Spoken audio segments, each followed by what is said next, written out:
Hey guys, welcome to another episode. We've got a very special one for you today. We've got Steve and Sean from the Shot to the Moon podcast talking about their new NFT launching this Wednesday. It's really unique and full of utility. You're not going to want to miss the story behind this. Let's get straight into it.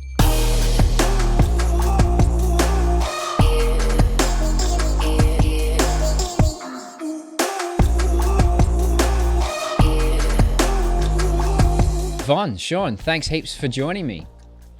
Hey, well, I appreciate you having us on. You were the NBA Top Shot expert. We also shared the same name, even though it says Vaughn down there. That's kind of more like the stage name. I'm also Steve, and it's it's a pretty positive name. When given the choice and you can move on from Steve, you probably should. Well, I mean, I could go to Sean, and then we got the triple S's. You know what I mean? That's it. Just quickly, for those that don't know you, who have been living under a rock in the NFT space, quickly introduce yourselves and where to find you. Yeah, for sure. So my name's Steve, otherwise known as Vaughn Schiller. I'm a Twitch streamer, and I've been covering in the past NBA Top Shot, and then I've kind of branched off and been covering Ethereum NFTs, and then recently I've partnered up with Sean here to kind of bring interesting perspective to the NFT space, as Sean is someone that is getting into NFTs pretty hardcore as of lately, but since I've been in it for such a long time, we wanted to have that dynamic for new people to kind of come into the space and see it from both sides of things, and so we do a podcast that comes out every Wednesday called Shot to the Moon, and that's kind of the backstory for me. Yeah, absolutely. It's great to be here, Steve. We, I guess, just a quick elevator speech on me. Jumped in head first into this NFT space and really was leaning on Vaughn tremendously early on through my process, and it just was natural that we teamed up and created something together. Our wheels started spinning from the very first episode that we did of Shot to the Moon, and we started talking internally, and kind of throughout this entire process, we've been thinking to ourselves that, there was a real opportunity to do something special in the NFT space above and beyond the podcast itself, and actually create something that was different, make a difference in the space and do something that hadn't been done before. Yeah. And it's a really good podcast. So if you're not listening to podcasts and you want an NFT general podcast, it's really informative. I definitely recommend checking out Shot to the Moon. It's such an easy listen, and Sean, you've got such a smooth voice.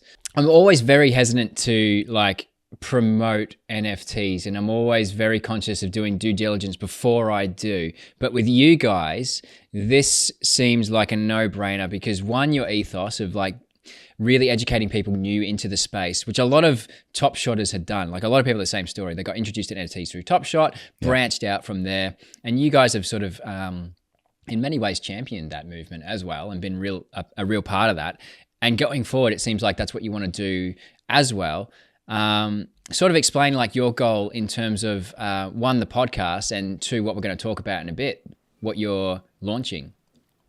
So I can jump in for the podcast. I think ultimately what the goal with that is that we realize, hey, there's, kind of a window out there where we have the opportunity to create the content for the space. Similar, Steve, to you, how you're doing here with NBA Top Shot. There's you and probably a handful of other ones you could probably count on two hands. But really, when you look at what the scale of NBA Top Shot can be within 5 years, that's really minuscule to the amount that's going to be out there. So wanting to be kind of the first movers in the space and being out there and, I think as we keep going on, and if we look at everything and say, hey, the world is going to end up becoming, NFT centric, and, sporting events to concerts to everything, we can literally NFT everything. Let's start that conversation now and get people kind of familiar with some of the terms. So whenever this does kind of go a bit more mainstream, everybody's really comfortable and on the same page for it. And that's kind of really the big goal for us is, focusing on bringing new people into the space, highlighting different things regarding security, upcoming projects. And, I think we are genuinely incredibly early in the space. Yeah. So it's just kind of playing our part to make everybody aware. Yeah, absolutely. And to piggyback off that in regards to the NFT, very similar in the sense of onboarding. I come from a big sports background myself. So our community before NFTs, I mean, it's all Roto Radar. It's all daily fantasy sports. And it's really, I mean, that's what obviously it's been my baby for the last 6 years since we jumped into it after leaving different media jobs prior to that at ESPN and ABC and Fox Sports. and jumping kind of headfirst into daily fantasy sports. So it's really been, and that was one of the early passions for us, is how can we create this bridge for people that are really, really new in the space and give them something that they can be excited about, something that won't leave them with a bad taste in their mouths, and something that really does epitomize and give them that real NFT experience. The reason that we fell in love with NFTs. Yeah, cool. And the main reason we're bringing you on right now, I've been wanting to collab with you, Von, especially for a while, having followed you on Twitch. But the reason we're bringing you on right now is because you're launching an NFT, and it's got a lot of unique factors to it. Take us through what we've got going on here. Yeah, so I can kind of kick things off. So we're launching a Shot to the Moon Space Pass, and essentially this is your boarding pass to come on a journey with us. So we're going to be walking you through a living story in a way where we're going to different moons. We have this fictional character called Nifty who wants to pretty much destroy all these moons, and we're going to do a lot of things from, airdrops or the claimable mints to merchandise to some other hidden stuff that we have kind of built into it. But ultimately, we're looking at this as a project that can span several months to several years, where right off the bat, we're focusing on the season 1 that ends next June. And on our space map that we have listed on the site, it kind of walks through where we're going to go. So anyone that's interested in potentially getting one of these space passes, they can see what it's like. And another way that I equate it is if you were to go to like a bookstore and buy like a chapter book, it's very similar to that. But with the NFT, you have that extra connection, right? Same thing with Top Shot is you have that extra connection to potentially a game that you've attended. For this, it's that fictional thing, and if you're in the time period of NFTs kind of going crazy right now, we want to tell a little bit of a story as we're going through here, and we're visiting a bunch of moons, and we're going to kind of lead everybody through that. We do have some different special rules built within the mint passes, so we have captains and 50 plus other different kind of special rules that are in there with different space or starships that we're going to kind of go on this big old journey together for. But it's a living story that's going to be coupled with a lot of other stuff that's popular in the NFT times. And we're also a team that's built up of a number of people. I believe we have 6 people in total. That's kind of from Sean's world and mine that we've come together to kind of form this like ultimate Shot to the Moon NFT. I think also to go a little bit further on what Vaughn was saying and how we're envisioning this journey playing out and how we've mapped it out, and to speak to the team, right? These people that are involved, a lot behind the scenes, are so involved in the writing of this story and building out. Like, this is a super elaborate and well thought out storyline that is going to unfold before your eyes. So as a Space Pass holder, again, like he said, and the perfect way to articulate that is you are getting your boarding pass onto this mission and onto this journey with us. And basically how it works is we have taken the things that we love about NFTs and incorporated it in the journey. So there'll be generative art. Just if you guys are big into generative art, there's obviously going to be that's built into our entire journey that we're taking here together. There will be one-of-one art collabs. There will be different things that we do with merch. There will be different things that we're doing on a lot of different levels that you guys are familiar with in the NFT space. But this initial mint is your ticket to have access to future drops, to future mints, to this entire journey as we try to stop Nifty from destroying all of these moons. So he's trying to destroy these 10 moons of Ilsindor, and we're trying to get there and save these different walks of life. So this is really quick to tie it into how this all works with the generative art piece of this. As we get to these different moons, we encounter different forms of life. So on these moons, we might encounter, fire monkeys or ice wolves or, Zulitarians, whatever the case may be. We're encountering all of these different life forms. And if we're able to save these life forms from extinction on these moons, we bring them with us on the journey. They obviously, in turn, get paired up with people that have space passes. So if you have a space pass and we're able to save these fire monkeys or ice wolves, you'll actually be able to get these generative art pieces free of charge. The only thing that you'll have to pay are the gas fees if you own a space pass. So it's something that, we've kind of built in. And like Vaughn said here, this is truly a living story. And the cool thing, one of my favorite things about it, is our writers have built in this backbone. They've built in this very well thought out story, but they've allowed creative flexibility. They've allowed the people that are a part of it, and I don't want to say too much because I don't want to give away too much, but they've allowed the people that are on certain starships, the people that are on, in certain roles, the people that are a part of the overall story to have a say in the story, and to kind of help dictate the direction that it goes.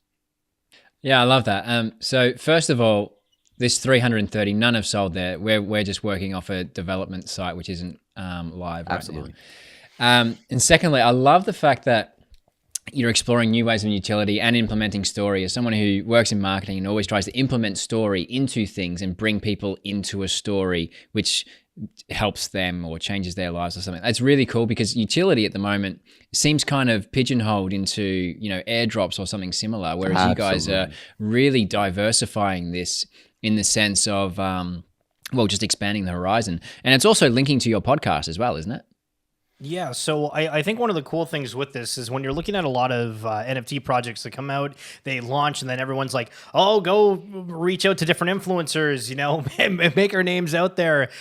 Just get whoever." And for us, it's like, well, like we are kind of like the marketing in a way. Like we both do kind of our own thing, with him doing Roto Radar and me doing the Twitch streams, and then coming together for the podcast is we have that marketing platform ourselves where it's like, hey, we talk with a bunch of projects all the time, and we don't necessarily have a guest every single week, but we've talked to CyberKongs, Deadheads, the Vogu. We have had some pretty, I guess, like powerhouse guests in a way, and so we are kind of like the ones that are able to steer our ship, and it's all done in house. And like talking to the team a little bit with like the writers and the production quality and everything, we realized when we kind of all came together that there was a lot of skill sets that we have, but coupled with the podcast, we're going to have a couple different segments. One of them kind of being shilling the shiller. So, Steve, if you happen to, love NBA Top Shot just by chance, and you're like, man, I think the world should know about that, and you want to come on and kind of talk to us about NBA Top Shot for a little bit, we're going to do something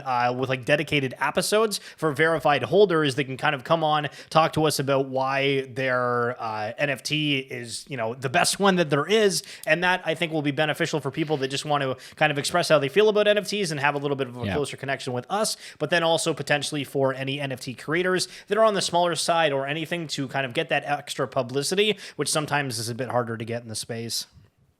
Yeah, for sure. And I think like that's an important role to play as well. And just educating people on a broad horizon, of which there's a really broad horizon out there. So the launch is happening for Shot to the Moon, September 22nd. What do we need to know about that? Yeah, I'll jump in and just say this. What you need to know, obviously, the cost of mint is going to be 0.05 ETH. The time, as of recording this, we are trying to be as flexible as possible because we want to protect our holders from mitigating those gas wars as much as possible, right? So we are trying to be flexible, and we are tentatively telling people that it will be around 2:00 Eastern Standard Time. So it could be 30 minutes earlier, could be 30 minutes later. We're going to adjust that based on what's happening in the NFT space. We think that that's, really important. And I think, just really quick, and we can also talk more about what to expect, but I think that that's also something that I definitely have taken a lot from, is like, Vaughn is so heavily immersed in the NFT space every day, talking to different people in the space and really analyzing projects. And that has been a gigantic advantage for us going into this, is just picking his brain and using his knowledge and trying to understand how can we do what's best for our collectors, not just short term, but long term too. And it's been like, that's been a constant evolving conversation that we've had internally since we started talking about this months ago. And again, going back to what to expect on launch day, when you do mint, you'll be able to see in the metadata a couple of different things. You'll be able to see your role on the journey. So you'll be able to see, are you a captain? Are you second in command? Are you a lieutenant? Are you a flight officer? Are you a science officer? Are you a combat specialist? Are you an astrophysicist? You'll figure out what you are at your time of mint, and you'll also figure out which starship you wind up in. And again, there's 8 total starships that are going to be a part of this journey. And each starship has 7 individual roles in them. You'll be able to see that right away in the metadata as soon as you mint your space pass. So that's kind of the story within the story, right? Because there's going to be the communities inside of the community. You're going to start seeing just different things unravel as this storyline plays out. Again, can't speak highly enough of our writers that have gone into, thinking about how this is all going to work. With implementing multiple starships and implementing multiple characters and plots and twists and turns and everything else. But we can assure you, and this is something I can say with confidence too, and it's fun to think about, every space pass is not created equal. They're not. If you happen to get your hands on, a more sought after role, they definitely will have added perks as the story progresses. Really quickly, I reckon I heard you guys say 5,000. It's 5,000. Yeah, it's Yeah, 5,000. Okay. Yep. So there again, this is a template that the devs are working on right now behind the scenes, and they're changing some things up on the website. So this is something I think that they just have there as a template. There's none that have sold at the time of recording this, and there are only going to be 5,000 available. So September 22 at 2 p.m. Cost of mint is 0.05 ETH, and there's going to be 5,000 of these minted, even though this development website says 10,000. That should be pretty cool. And oh man, the story's quite complicated, and you got full-on riders. Like, how many NFT projects have riders, let alone... It's insane. It's insane. Well, I think one cool thing with this is, I mean, like with NFTs, the power is back in the creator's hands. You don't really have that middleman and everything, right? Like everything that I do on Twitch is like Twitch, they're kind of like the bosses in charge of a lot of this stuff. And whenever people do like donations or anything, there's, that middleman, which takes a huge chunk. And for this, it's able to go like directly to the creators, which allows us to then be able to use even more funds to be able to, do cool stuff for the community and provide that extra value to them. And I really think that as we're moving along here, that NFTs are really going to be revolutionary for everything. Yeah, and it'd be really interesting to see how that develops into the creator space, the story space, not just what like someone like Gary Vee's doing with like VCon or something like that, but so much more as well. So no, it's a really cool project, and I was really excited to get you guys on. Like I said to you offline, like it's weird listening to you all the time, and being able to interact with you now is a real pleasure. You mentioned there's going to be captains and scientists and stuff like that, and I believe there's going to be perks and roles for holders going forward and in different types of utility. Do you want to expand on that? Yeah, absolutely. So right out of the gates, it was important for us just to show, hey, listen, we promise that there are going to be a lot of really cool things that we're doing for these specific roles, but we're just going to show you right away and give you a little bonus and maybe think of it like as a boarding bonus for being captain right out of the gates at mint. So you get kicked back as soon as you mint that captain pass. You'll be able to get 0.22 ETH right back to you, kind of as a way to commemorate that we're launching on the 22nd, right? And just to give back a little bit to the community. So that's going to go to all of our captains, also to all of our second in commands. So everybody that is able to get their hands on one of those top 2 roles within each starship, and then every additional role. So the other 5, all the ones that I had mentioned here prior, they also get their mint paid for. So they'll get 0.05 kicked back to them, so they don't even have to worry about the mint cost. And the only thing that they would have to pay anything overhead would be the actual cost of gas. We've covered pretty much everything, but like for us, it's about being able to kind of come together as a team and do something that's really, really cool for the space. Because I think, a lot of these projects, they say, hey, like we have breeding in Gen 2 or something, and that's kind of like their ultimate thing. And it's like, okay, cool. That's something that you can have looking forward to. But for us, we really wanted to lay out here, if you are picking up one of these space passes, here is exactly roughly what's going to kind of coincide, so you can say, hey, like, am I interested in what they're offering? And if you are, we'd love to have you join us on this journey as we go to space. For sure. I got a question for you, Steve. I'm curious. If you could pick one numbered starship, which one would you want to be on? If there was one that spoke to you a little bit more as you were, trying to be a part of this journey, which number would you be shooting? And remember, it's 1 to 8. Well, so if I've only got the number to analyze them by, I'd say probably number 1. Would you not? Ooh, okay. Okay. I mean, oh, hang on. Now I'm thinking. All right, so you're gonna encounter all sorts of strange beings and fire monkeys or whatever else. Goodness knows what. So, do you want to be the first starship that has no idea what they're flying into? Maybe not. Maybe you want to be the last and have the most amount of information. So, my survivalist instinct says the last starship, and let the let the first ones get blown up first, or crash, or find out that the atmosphere is non-conducive. And you can't breathe the air unless you're a fire monkey or something like that. So yeah, I'm starting to think the last starship from the story point of view. But my natural top shot instinct was number 10 number, go first. But no. Yeah, yeah, and I think that's the only reason I asked that question and posed it to you is like that's the fun that we've had as we've been building this out. Is like what's going to be the difference? Why would you want to be in one versus the other? And that's the creative flexibility that I keep talking about with our writers.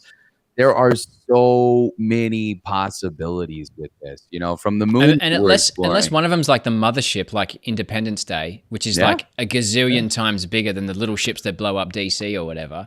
And obviously you'd want to be on the mothership. Exactly. What happens if the ship that Steve's captaining in the back, number 8, doesn't really like the captain of number 2, and there's some sort of a plot twist where not all the starships are living in harmony? I mean, there's a lot of different, and we're also, there's different moons that we're going to throughout the journey. There's different planets that we're going to too. So it's not just moons that obviously we're traveling through.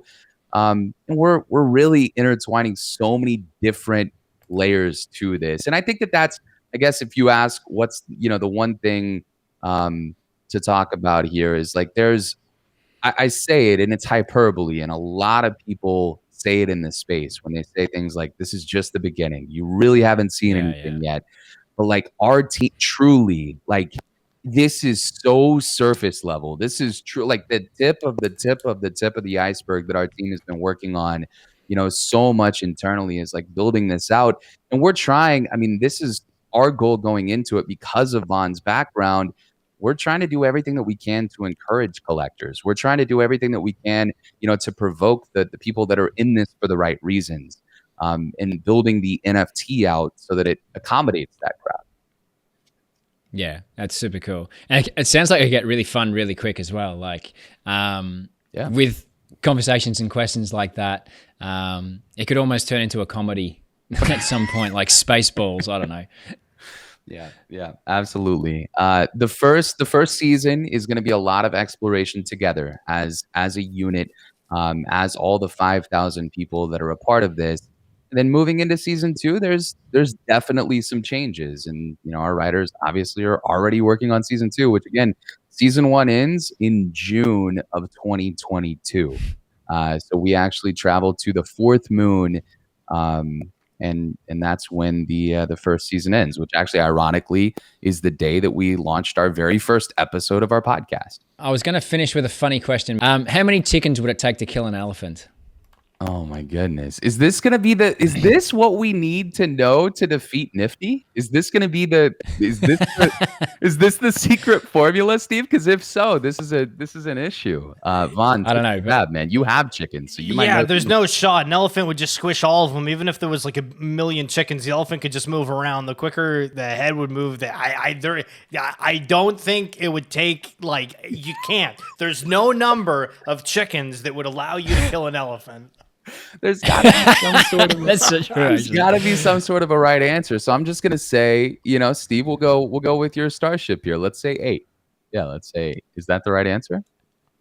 There isn't one. I was about to say there's no shot. What sport would be the funniest to add a mandatory amount of alcohol to? So you got to be a certain amount drunk. I don't know. Would you consider like chess a sport? Like, can you imagine? He says chess. Can you imagine? Can you imagine?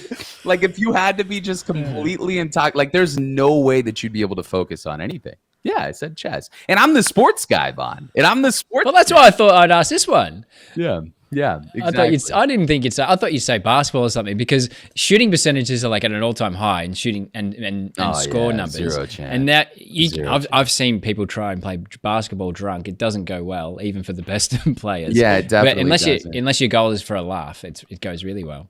Yeah, Maybe bowling actually. No, because then the ball's going back. Yeah, never mind. You're probably getting kicked out of the facility. It sounds dangerous as well with those heavy things. For sure. And like baseball, it just wouldn't work, because like imagine trying to hit a 100-mile-an-hour ball. Like It would never be a strike. It would just always be a ball. Yeah, exactly. Yeah, you literally wouldn't ever take the bat off your shoulder if that was the case. Yeah. And you'd bunt, and if you could run, you'd probably get away with it. Yeah, and football, like just getting hit, like maybe alcohol brings out some anger in some people, so that could definitely turn out super poorly. I don't know. Yeah, I'm sticking with my answer of chess. I don't know why. All right, guys, thanks for humoring me. I'm going to wrap it up. So the mints this coming 22nd of September, 2 p.m. Get involved if you like unique NFTs and utility. Guys, thanks for joining me. Absolutely. It was a pleasure being on here. Thank you so much for having us, Steve. Yeah, appreciate it.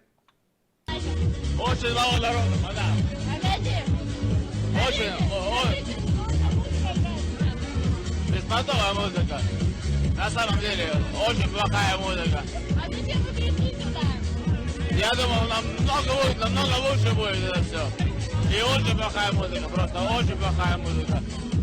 Я думал, намного лучше это все будет. Сколько раз сюда ходил, было намного лучше, но на этот раз как-то не удалось. Во-первых, народу мама, музыка не очень. А что за направление? А? Что за направление? Направление? Какое направление?